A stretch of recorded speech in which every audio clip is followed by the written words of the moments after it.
أعوذ بالله من الشيطان بسم الله الرحمن الرحيم اللهم صل على سيدنا مولانا محمد راهي وسلم عليه وعلى آله وصحبه وحبدي بجامعة سين جوان مواهب di jégalu vidéo bu gàtt laa def dama nekk vacances nii mais mes vacances sont troublées ça par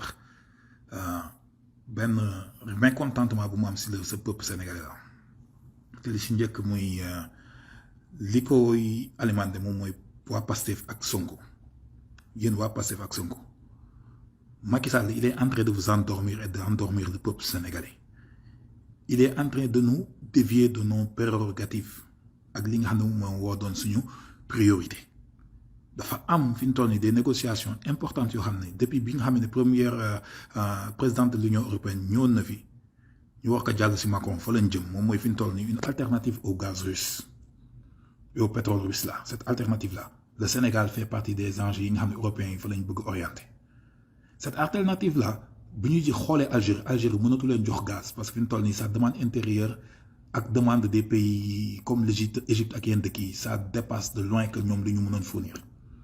et le problème ça du comment ça s'appelle du Sahara occidental là avec le Maroc là ça va créer plus de remous avec Espagne li mu si joué nii donc le Sénégal mooy là une des priorités fi ñu toll nii si Union européenne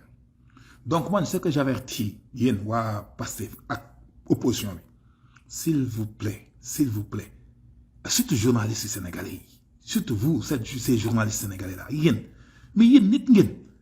le peuple ne mange pas on a des priorités nit ñaa ngi sonn di bëgg a dee ngeen ñuy wax ay dossier Adji Sarr Sonko ça c'est de la pure distraction Sonko li ma si wax lui il a des réponses na dem répondre le peuple avec la justice ñun ñu focaliser si li ñu ñoo xam nga mooy lan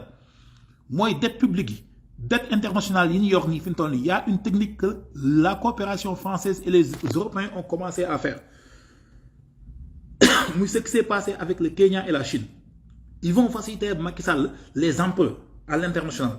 Mais à un seuil, qu'est-ce qui va se passer? Ils vont lui redemander actuellement une mainmise sur notre pétrole et sur notre gaz pour qu'on fasse dette. Parce que le Sénégal ne les a investissement direct sur l'économie.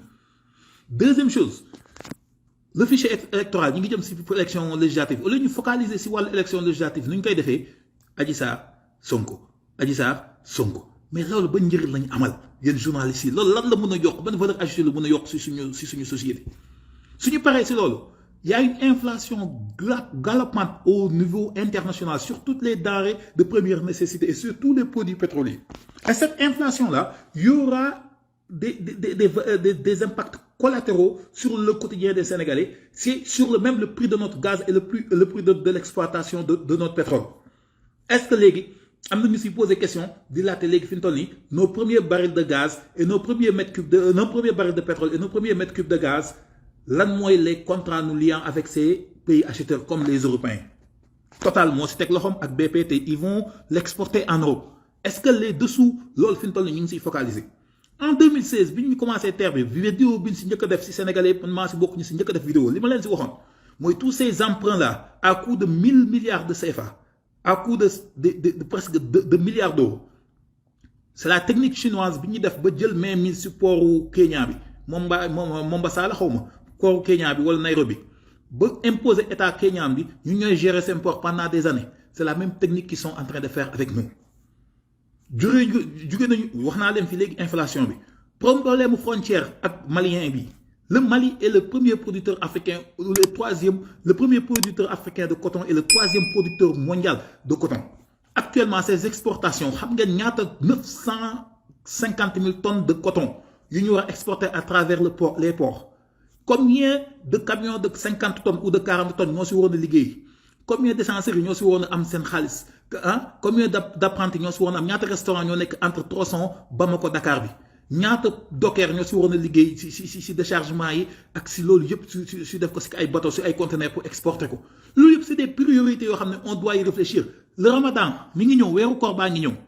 ñu war a xool ay nag ndawal Sénégal Mali moo ñu doon importer Mali fi ñu toll nii rakkal bi fi ñu toll nii le saaku rakkal tous les éleveurs ça coûte actuellement à 12 500 ba mi ngi dem ba 14 000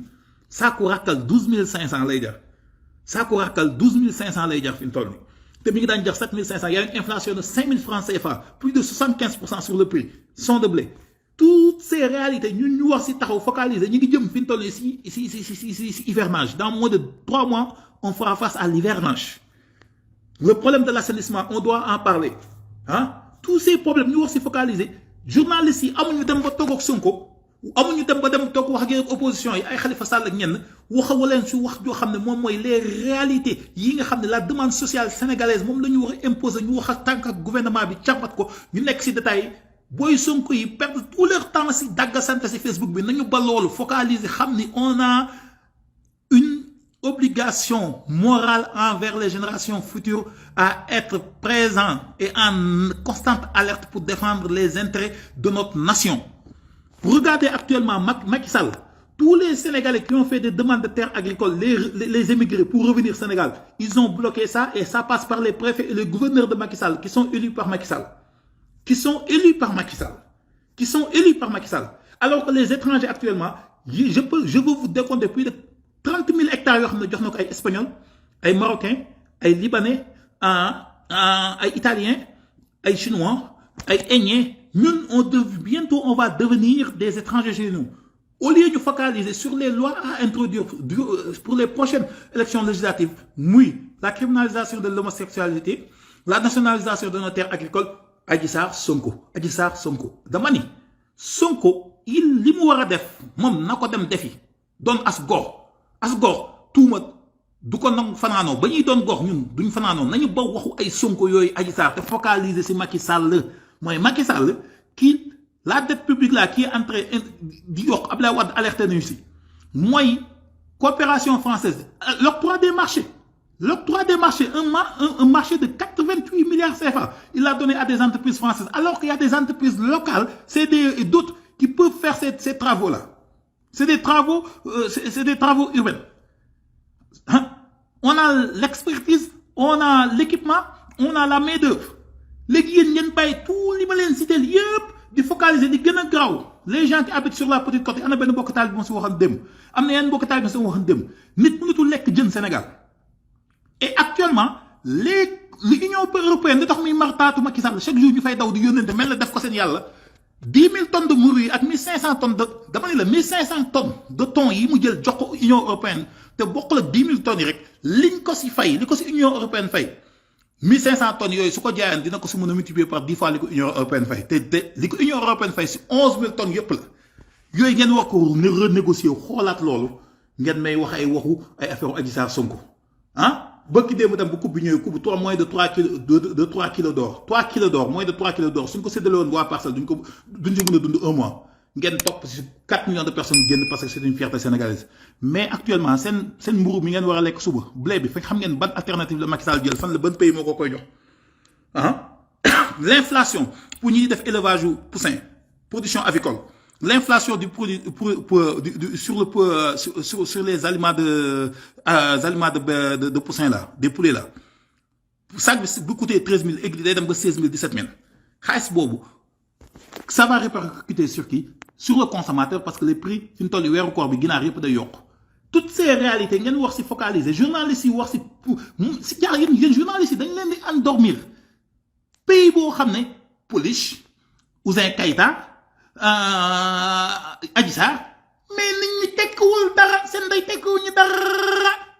yéen ñi tekki dara dem jàngi borom xam-xam yi topp si di wax suba ak ngoon si ay détails yoo xam ne amulul njëriñ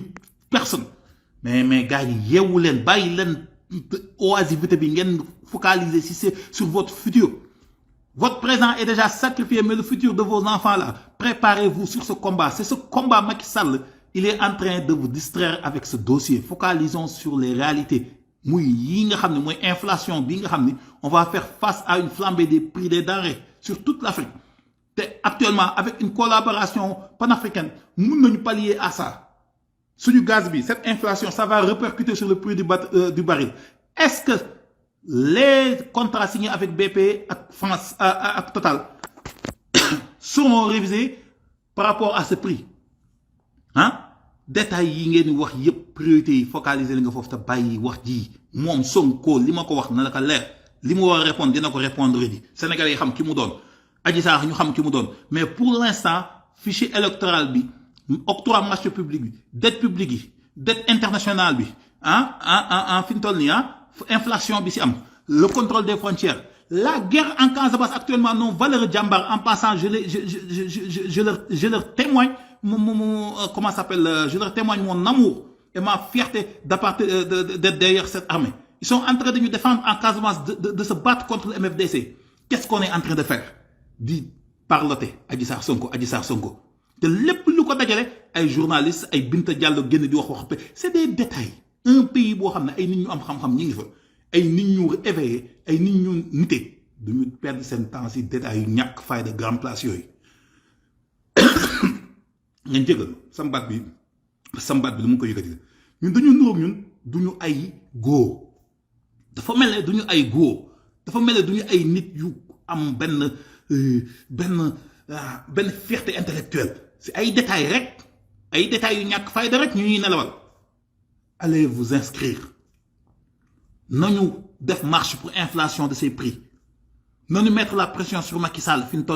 sur le pétrole et le gaz. Qu'est-ce qui se passe avec les nouvelles visées européennes sur notre gaz et notre pétrole? Nous mettre la pression sur Bal Alternative s'il va subventionner le pain ou comment il va faire pour contrôler les prix de la farine. Nous nos importations de blé et nos importations de maïs. Comment ces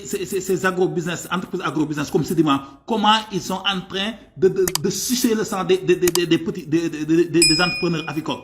Toutes ces informations-là, et les taxes de TVA là, ça m'a haridi, ils voyagent partout. J'ai des collaborateurs en Gambie, en Mauritanie, au Mali, au Niger, au Tchad, et au Burkina. Tous ces gens-là, mais tous ces gens-là, quand on regarde leur coût, c'est moins cher, 2 à 3 fois que le coût de la vie au Sénégal. Vous allez me dire, oui, parce qu'on n'a pas le même niveau de développement, mais on a les mêmes demandes métaboliques. Ça ne demande pas du coup d'infrastructure. Ça m'a bien de vous dire France des vacances à la deuxième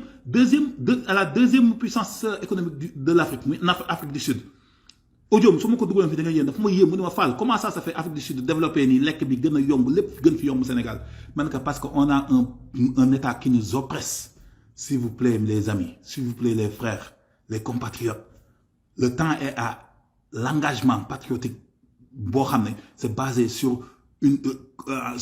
comme si un éveil en alerte, d'être des sentinelles sur du Tchambat Macky Sall, sur Bongon, distraction de l'en parce que wax ji ay Ouzin Keïta, xam nañu lamb gi doxatul, football gi doxatul, faut mu distraire leen. Nañu focaliser ci fi ñu jëm, s'il vous plaît, focalisons ci Macky Sall. Marché yi muy jox français yi nañ ci xool fi ñu toll nii, le nouveau marché yi muy joxe. Ndax amul ay entreprises sénégalaises yu gën a compétitives yoo xam ne mën nañ ko jël créer des emplois au Sénégal. Nañu xool le taux de chômage au Sénégal. Nañu xool l'inflation. Nañu xool la dette publique. Il y a d'autres priorités, d'autres prérogatives. Nous devons regarder le secteur de l'éducation. Bientôt, ils vont être confrontés à l'hivernage. Ils devront passer les examens. L'assainissement, la distribution de l'eau. En passant, je dégg Khalifa Sall si reportage muy wax wàllu oui usine d'épuration sur les zones des Niayes. Khalifa Sall, c'est bien, ces idées. Je pense qu'il y a des ingénieurs qui t'accompagnent. Mais c'est bien, lolo, des usines d'épuration. Mais le coût d'exploitation, c'est une question. Sans que, au niveau de Dakar, tout le Cap-Vert, on n'a pas un réseau fluvial, qui collecte eau pluviale, un réseau pluvial collecté eau pluviale, avec un réseau de eau usée de collecté. Ça va, tu vas agendre plus de coûts que l'ingédef. Il faut revoir ton réseau d'assainissement sur le plan comment ça s'appelle, national même, en particulier dans la capitale du Cap-Vert. L'idée est bien bon. Mais est-ce que les infrastructures souterraines, mettre en place pour acheminer est-ce que c'est en cours? Donc, s'il vous plaît, les gars, les Européens, c'est pétrole et gaz. Algérie, ils ne vont pas être alimentés par l'Algérie.